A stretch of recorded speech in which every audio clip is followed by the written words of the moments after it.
Hi, everybody. Hello for day four of the Food and Body Obsession Workshop today. I cannot believe the week is almost over. It seems like it just flew by. I am still getting your homework rolling in all night last night, all morning this morning. I am so impressed that some of you even got a little behind and went back to the beginning and worked through it. And I am seeing breakthroughs. I am seeing that you're telling me that you are starting to think about things differently. You're realizing, with just a little bit of awareness, how you have been acting for, or how you have been thinking about food and exercise is changing. And that is amazing. And for many people, just hearing it out loud, hearing someone talk about this in a different way is all you need to kind of set the dominoes in motion and to start thinking about things in a new way. You start to kind of wake up a little bit. And being aware of the diet industry and what it's doing to you and waking up from kind of a hypnosis is such a powerful thing. And suddenly your eyes are like this. You're seeing it everywhere. If you saw my story last night, I was on Pinterest last night just looking for some workout ideas, some workout protocol ideas for my Fast Fit moms. And man, that was a beating because it's just everywhere. There is bad information all over the place, and it's really, really destructive information that's out there. And so waking up to this really will put the power in your corner. It is such a ingrained thing for us, right? Because we have been programmed, as we talked about on Tuesday, we have been programmed with this stuff since we were little kids. This is just normal society. This is what people talk about in our society. They talk about these diets and, The Biggest Loser was like the number one show on TV for I don't know how long. And God, horrible disordered eating patterns, which is why none of them were able to sustain their weight loss. Even though it was amazing at the time, it was not psychologically achievable. It was not psychologically healthy. And so it didn't last because we need for our body health, our physical health, and our mental health to be in alignment with each other. They can't be going at each other like this or we're going to fail. So it's very important that we're thinking of ourselves in terms of the whole big picture and not the isolated down to our actions, our healthy actions and those behaviors instead. So that's why today we're going to be talking a little bit about the most common traps that we tend to fall into that are causing food and body obsession. And these are the things that I've kind of touched on them a little bit, but I'm going to go into more detail today because these are the things that you probably have picked up from diets, that you've picked up from the popular fitness industry and haven't even thought twice about because people are telling you this from a place of authority. And you just think that it's you. You think that it's you that's keeping you from being consistent, that it's you that doesn't have willpower. When in fact, this is all set up, in a way that doesn't work and in a way that has a 98% failure rate. This has been proven. These are real studies. Diets and the diet industry has a 98% failure rate. Only 2 to 3% of people can keep a diet pattern for more than 2 years. And the reason that it just doesn't work with most people's lifestyles, what we need is to learn about ourselves and to understand nutrition. Yes, most of us know what's healthy and what's not healthy. To understand what's good for us, yes, that's important. But more importantly than that is how to execute it in our lives. And that's where I come in. That's the missing piece that's out there right now. And I see this the most, like I said, the reason I work with new moms is because this is targeted to us as moms. Get rid of the mom bod, get rid of your baby belly. Like all these negative messages are targeted towards us by the diet industry, but they don't work. And so there's a reason why people tell me all the time, like, well, this and this worked. This diet worked for me. And I tell them all the time that if it had worked, it would still be working. You would never have to do it again. And so we need to rethink what we mean by the term works. This that I am teaching you right now did really work for me. I have maintained my weight within 2 to 3 pounds since my child was born 6 years ago, almost 6 years ago. And so this is something that I can tell you is a permanent lifestyle, you learn these things and you do some deep work. This is deep work, right? You guys have learned that this week. This has been emotional. It's been hard to take a look at yourself and the way that you're thinking about things. But once you do this work, you know, you're free forever for the rest of your life. I still hear from clients who I worked with 2-3 years ago who are telling me like, I'm still adding on to the things that you taught me, and I am still making these changes in my life, and it's just flourishing. And I've had the same exact experience. You know, I had started off like just starting to eat more intuitively, and I had the big breakthrough with my pregnancy, as I told you guys about on Monday. But every year I add to my understanding of this, and I get more and more in touch with my body, more and more in touch with what works for me, what doesn't work for me, more of an understanding of like, I can do what I want. I don't have to follow anybody else's rules. And I wake up to this idea just even a little bit more. And it's almost turned into like this amazing self-development. As I told you guys yesterday, this is the root. This is the root. Our self-worth and the way that we feel about ourselves is the root of all of these other things. And so we're always going to be unpeeling all of these layers. This is something that you will do the work right now, but it's going to flourish more and more every year as you continue to think in this way. It's a new operating system. It's like going to a Mac from a PC. I'm a Mac girl. Sorry, guys. So it's going to be smoother. It's going to be more streamlined. Everything's just going to fall into place rather than getting bugs and crashing all the time. So if you can think of it that way, that's what you're doing right now. You're investing this time. I have had so many people who are in the mentorship, who are clients, who started off with this work, who started off with doing a food and body obsession course with me and ended up on the other side where they're happy, they're free, they are healthy, they're practicing healthy habits, and they're doing it without all this pain and all this negativity that we tend to what's the word? I'm never going to come up with it. When I get stuck on a word, when I'm on one of these calls, I just give up because it disappears.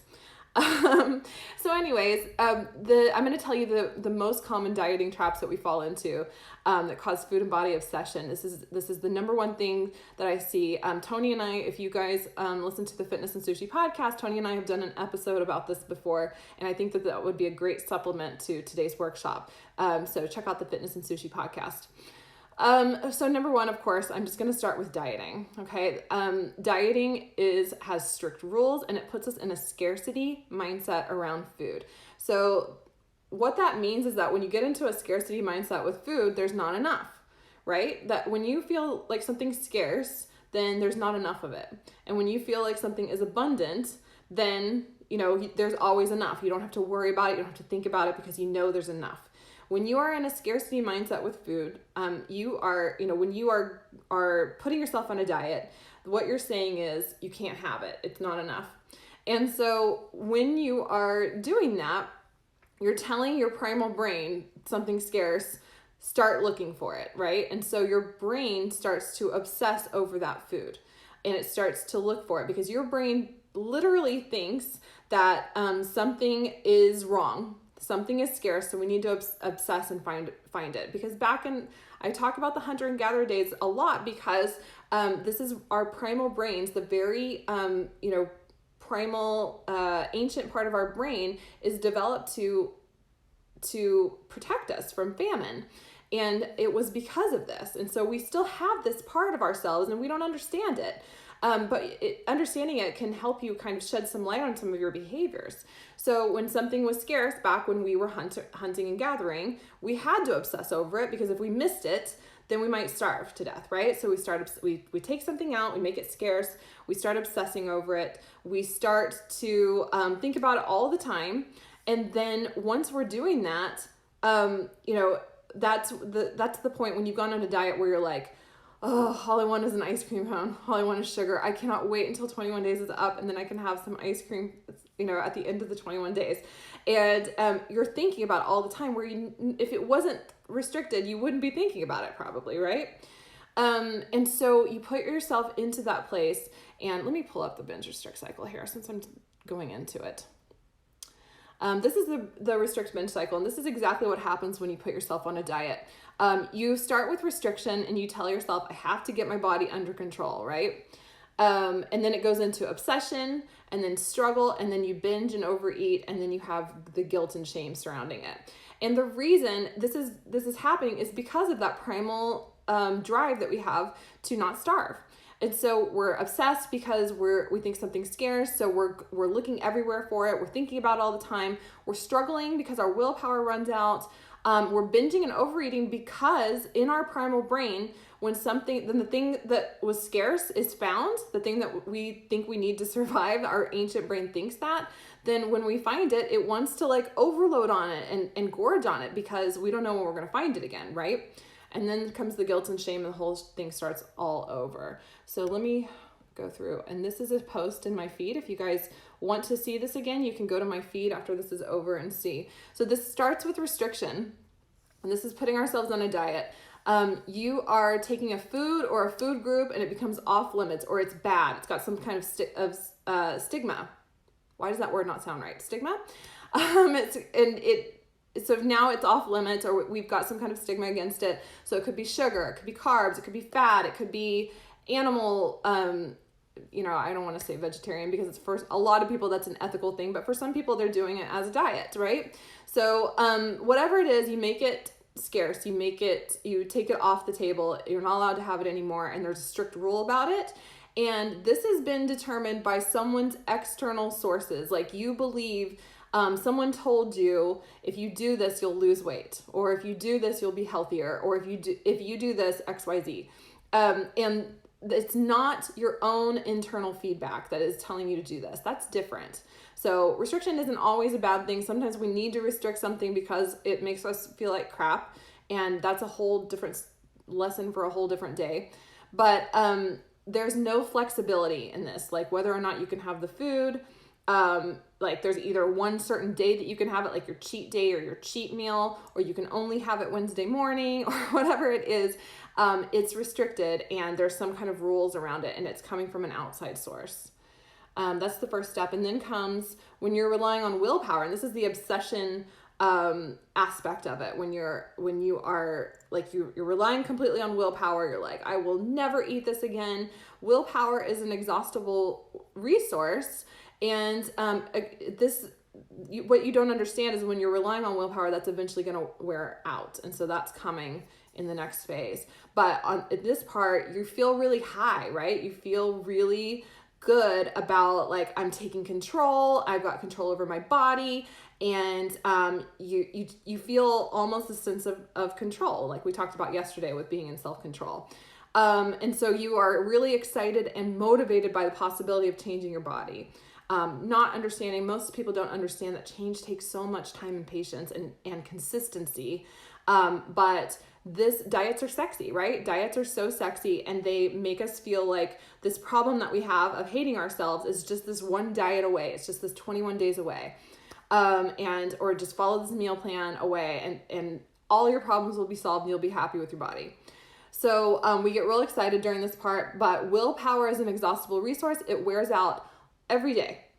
Every day it wears off. So the more you're relying on it, the faster it's going to wear off.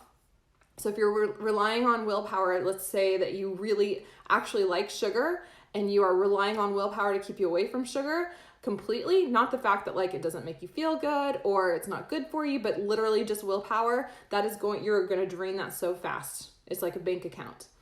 And the next part is the struggle, and that's when the willpower wears out. And this can happen early on in the diet. It can happen a couple weeks in. It can happen a month in. It can happen a year in. But at some point, you start to get tempted, and because your willpower is wearing out, you don't understand that that's a normal thing, and you don't understand that you're not supposed to be relying completely on it. And so you don't understand what's happening. You think something's wrong with you, but this is so common. Everyone does this. This is how the psychology of our brains works. So it's an exhaustible resource. It will fade. You'll begin to struggle. And with the thoughts of the food that you restricted, what if I had just one?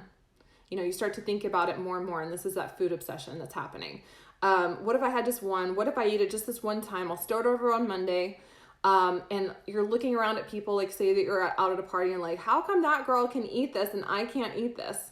How come that person doesn't struggle to eat? Like, how can they stop eating one cookie and I can't? and you're really thinking about it, and it's taking over your brain. And then the next part is inevitably you're going to be faced with a thing that you have been struggling with at a moment when your willpower is weak, and that's inevitable because willpower is that exhaustible resource.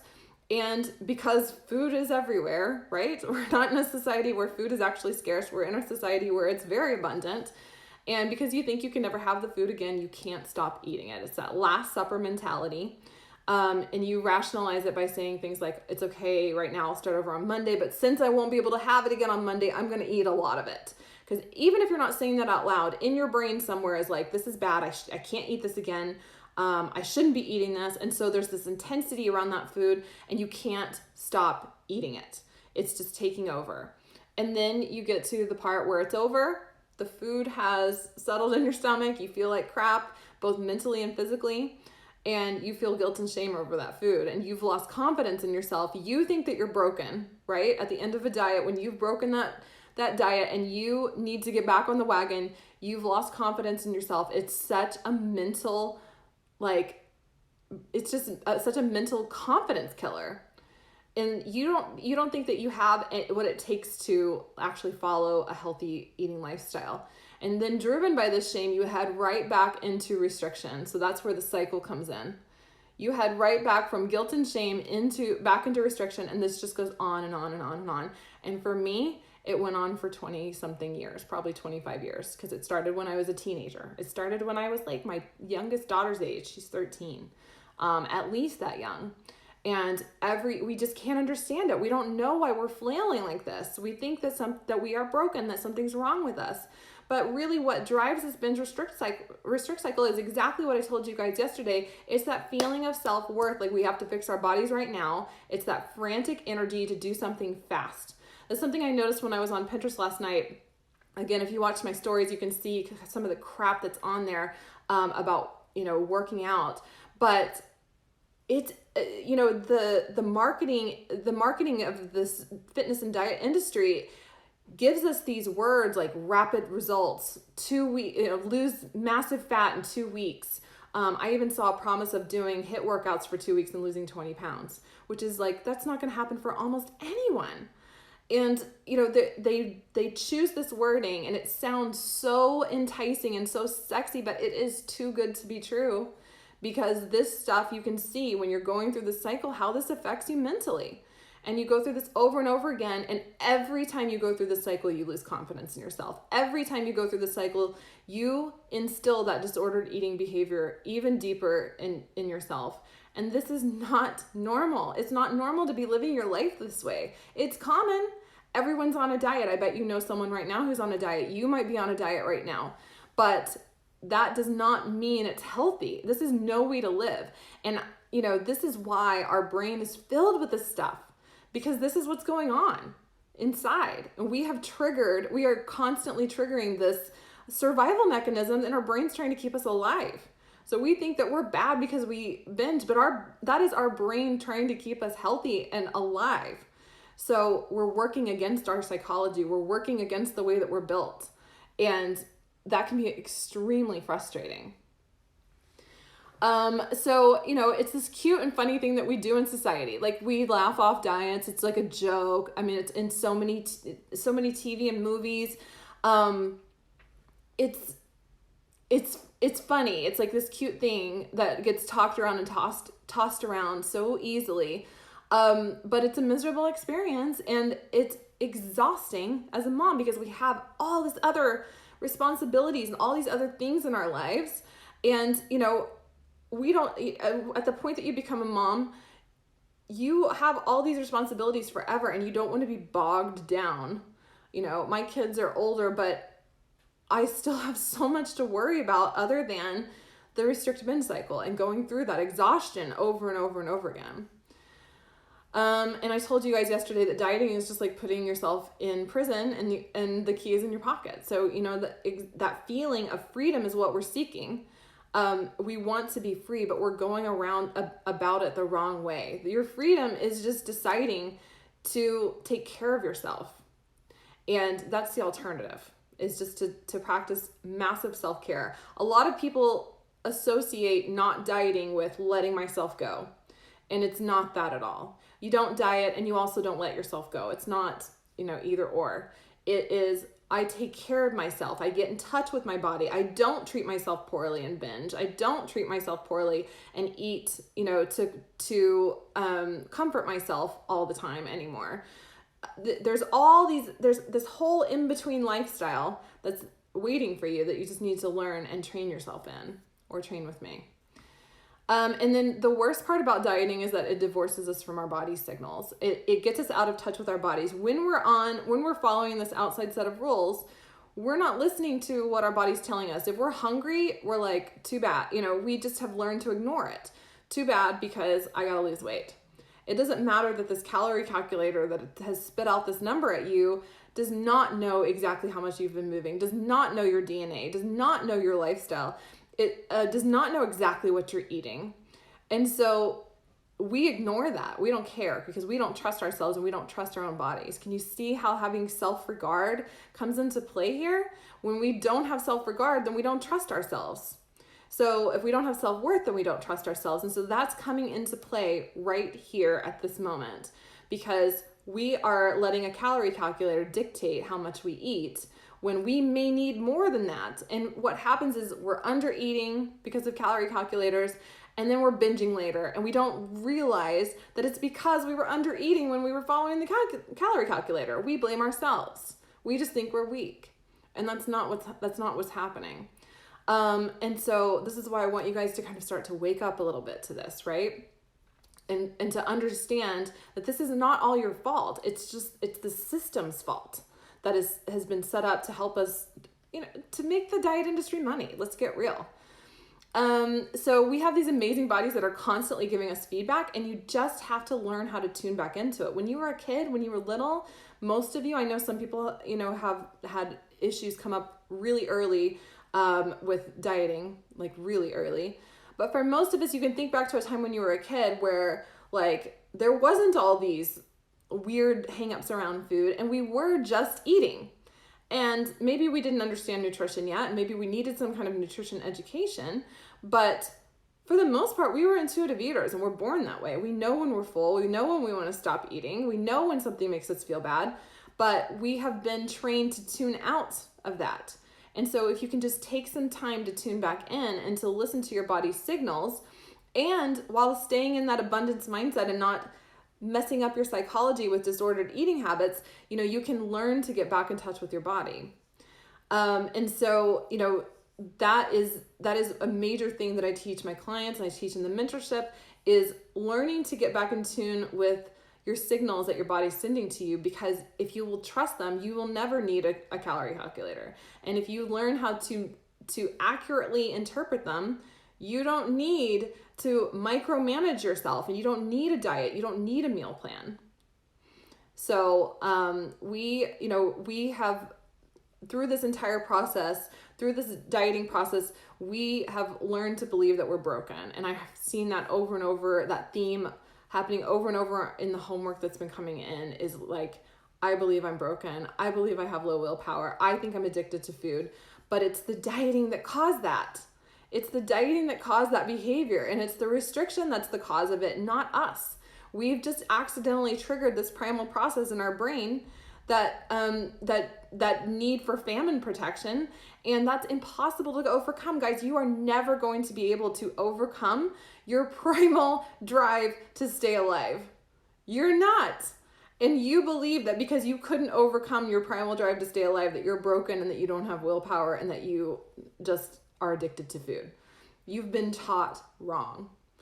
All right, so the second trap that you're falling into, that I see so commonly, is being too results focused. And when I say this, if you have ever been a person who you got on the scale and you're like, damn it, this isn't working, I'm not doing this anymore. Or if you are like, yay, this is working, I don't have to do this anymore. Those are two examples of being results focused and how that can affect your behavior. And so with a lot of my clients, I have to take them off the scale because they're living for those results. And when you're living for the results, time slows down. We talked about this earlier in the week. Time slows way down, and suddenly you are like living meal to meal, and that's a miserable existence. Who wants to do that? Nobody wants to do that. Like you're like, when can I have my next meal? What's it gonna be? Is this helping me lose weight? And like I've told you guys, weight loss is not a fast thing, even though the common media diet industry has led you to believe that can be a fast thing. For most people, it's not going to be. For most people, it's going to take time and patience, and it's going to take time to get back into touch with your body and to learn about it again, and to really get this down. But once you get it down, then you're going to easily reach your naturally healthiest weight, and you're going to stay there. But you've been so programmed to believe that this should be 21 days. It should be fast. It should be 30 days. It should be 60 days, even 3 months. Like, this is not going to be a fast thing for most people. Not done in a healthy way and in a balanced way that's sustainable. Because that's the thing, right? Like, who cares if you can lose 20 pounds in a month if you gain back 30 the next month? Who cares? And that is the more common thing to happen, because it's not sustainable. It's not a sustainable lifestyle for most people. And so what you need to develop is a sustainable lifestyle that you love, that you enjoy, that you feel the benefits of. So instead of being results focused, we want to be process focused, and we want to love the food we're eating and love the way that exercise makes us feel, and really like incorporate this into a lifestyle that feels good, that we can see doing for the rest of our lives, because we can also still have our pizza and tacos, right? And we can also still have like a donut if it's on the table when we want it. Those things are not taken away. So you start living the life, you start living maintenance lifestyle right away. We just did this podcast. You start living the maintenance lifestyle right away, and your body will respond by going to your naturally healthiest weight. But if you are being too results focused, you won't enjoy the journey, and you're gonna let yourself out of prison. And the results are going to dictate your behavior. Like I said, if you've gotten on the scale and you've changed your behavior because of what the number said, whether it was good or bad in your mind, then you're too results focused. If you have ever undereaten because of calories, because let's say you're starving, but you don't have any calories left in your budget for the day, and you didn't eat, then you're being too results focused. And when you're too results focused, it's tunnel vision. You can't actually see what you need to do big picture. And this is about the big picture. This is about the big picture. We're not talking small term white knuckle down here. Like, that's not going to work. And I think you know at this point that that's not going to work. So it's a consistency killer. We become inconsistent after some time, because the results are so far off in the future that we lose motivation. So the results outlast or take longer than your motivation lasts. And so we quit instead of just making the tweaks that would get us there, instead of just like, all right, that's not working, and like putting it in its place. I still am enjoying what I'm doing. I'm going to just try this and see if it works. Like, instead of doing that, we're just like, I give up. Who cares? Because we were doing it temporarily for a result anyways. But we need to let our naturally healthiest weight be the result. Let that flow from us living the healthiest life that we can sustain for the rest of our lives. Let's see. Oh, and one of the favorite things that my husband said on our podcast was, results are a moment and then they're over, and it has to be about the journey. So when you get to that result, let's say that you do white knuckle down to your goal weight or whatever, it's a moment and then it's over, and then now what, right? Like, you get real excited, and that was what I was telling you guys the other day about when I reached my leanest body. I was so excited. And I loved the attention that I got from it, but it was so shallow, and it was over like that. And then it's like, now what? Oh, I gotta be more extreme. I gotta get leaner. For other people, it'll be, well, now I need to have the best clothes. Now I need to, whatever it is. But it's never enough. When you are too results focused and you're not enjoying the journey, it'll never be enough, and it'll be that shallow feeling instead of that deep internal gratification that we talked about. So low self-worth is number 3, and this is the root of it all. And this is what I've been trying to tell you guys all week. We believe that we have to prove our worth with our body. And so we are operating from that place of control and fear. And when you're operating from that place of control and fear, it's this frantic energy. It's going to drain you on a day-to-day basis, and it's going to drive you right back into the binge restrict cycle. And it's going to make you more likely to take those actions that will make you inconsistent and that will make you not get the results that you're wanting. And it's the irony of this life is that the more you focus on changing your body and weight loss, the harder it is to actually achieve, because it causes you to be inconsistent. So you've got to let go of that, and you've got to find a way to just do the things you love for you. And the moment you let go of it, if you love Alanis Morissette the way that I did in the 90s, the moment I let go of it is the moment I got more than I can handle. It's the truth. It's the truth about anything. The more you can let go of that result and just kind of let it flow naturally, and then get in touch with what's going to get you there, the actions on a day-to-day basis, that is going to come from having a high regard for yourself, and just let go and let those results happen naturally. So I think that we covered low self-worth yesterday. So number 4 is obsessive tracking. So like I said, obsessively tracking the scale, obsessively tracking your calories, obsessively tracking your steps. I've seen that happen. We exhaust our precious mental energy by counting every calorie, every pound, every macro. And this stops us from ever attempting, to make changes, because we're afraid that we have to track everything in order to ever make progress. So I have a lot of people who will say, like, when they first do a consultation with me, like, if I need to track everything, I will, but I just really hate doing that, and it stopped me from making any changes. And what you don't realize is that it's so unnecessary. I do think that there is a benefit to tracking some things in the right context, in the right amount, with the right mindset. There can be some benefits to understanding what's going on and understanding the situation. But for most people, what I see is that they've got their Lose It app out, and every time they take a freaking bite of something, they are tracking it. And that was me. I say that like, that was me. I did that. So, it's easy to fall into, because we feel, again, like we're taking control of this problem that we have, our perception that we're not good enough. And we feel like this is a solution, is to obsessively track everything. And it makes us feel like we're in control of a really uncontrollable situation. And, what it actually does is it exhausts our mental energy. We only have a certain amount of energetic dollars to spend every day. And tracking obsessively takes all of them. And if you've ever tracked obsessively, then you know what I'm talking about. That feeling after a few days of like, I cannot do this anymore. I cannot track this anymore. And you feel imprisoned to it. And you'd feel the opposite of free, right?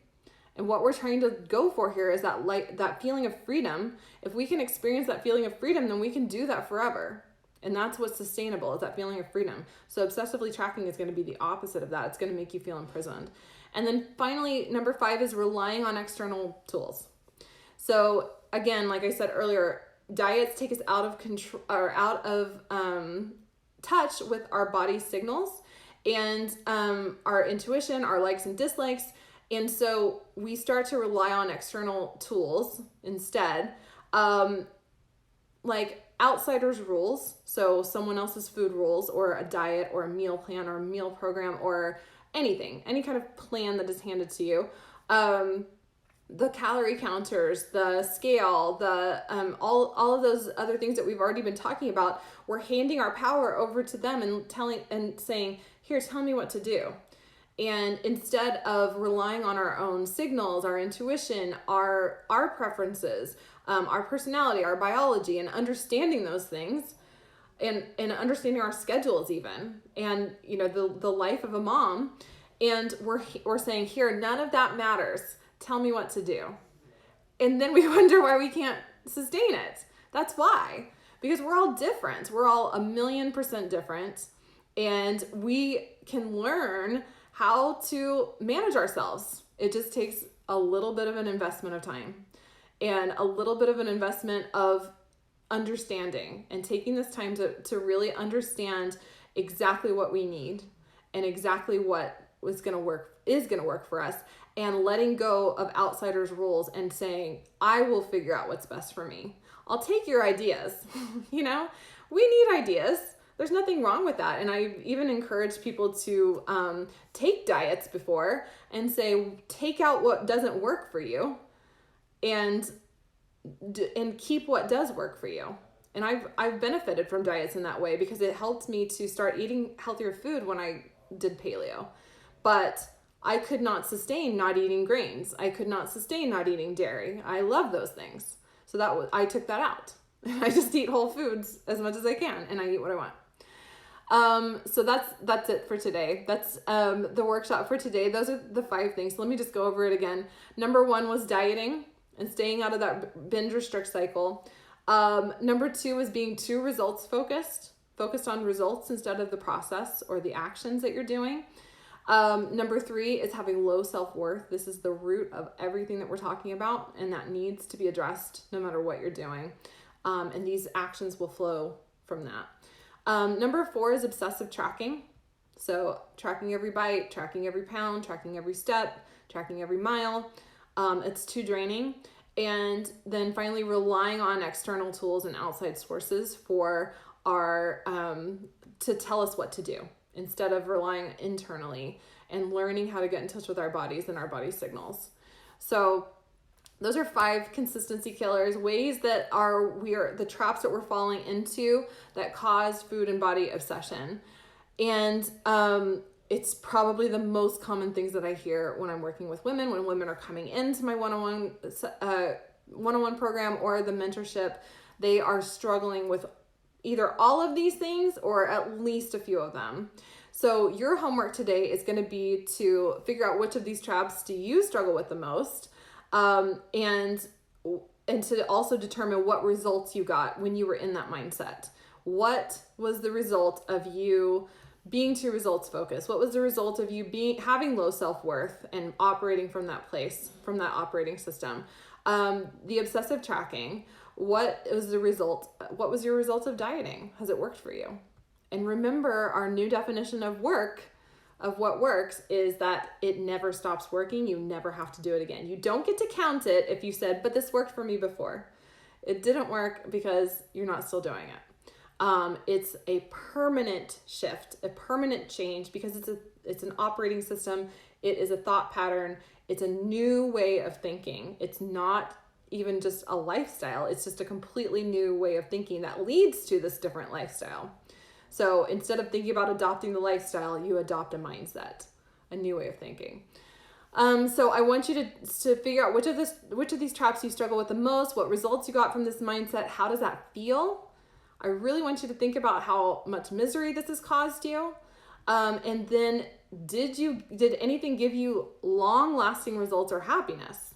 You want to create an awareness around this, and you want to really understand what this old mindset is doing for you and what it did for you, if anything. I mean, like, good or bad. And so really explore that, and that'll help you develop an awareness. And then when you develop an awareness, then you can see when you're falling into it again, and then you can avoid it again. Tomorrow is the last day of this workshop. I cannot believe it.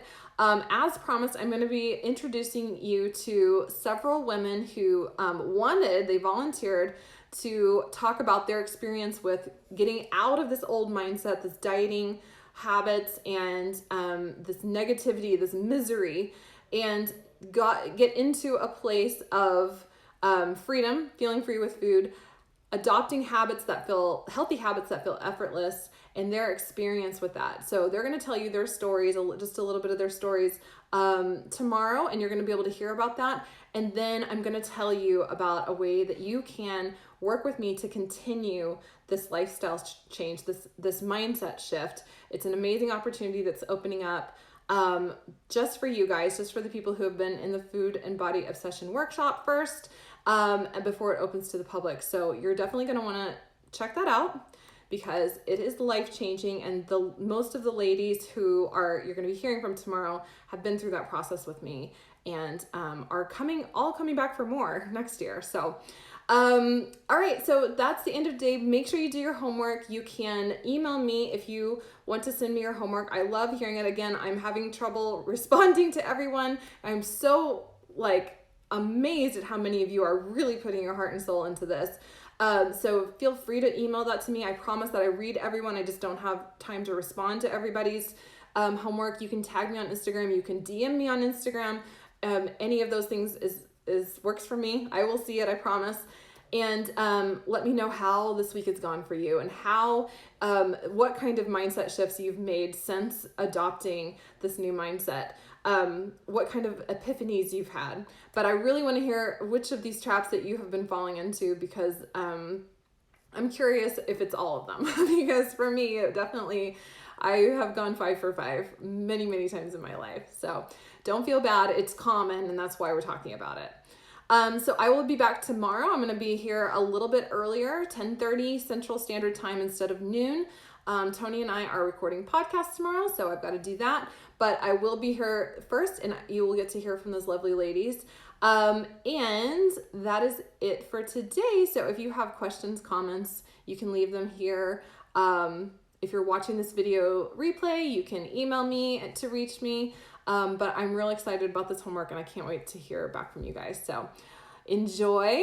I know this is hard. You're doing such a great job. I'm so proud of all of you for sticking around for almost the whole week now.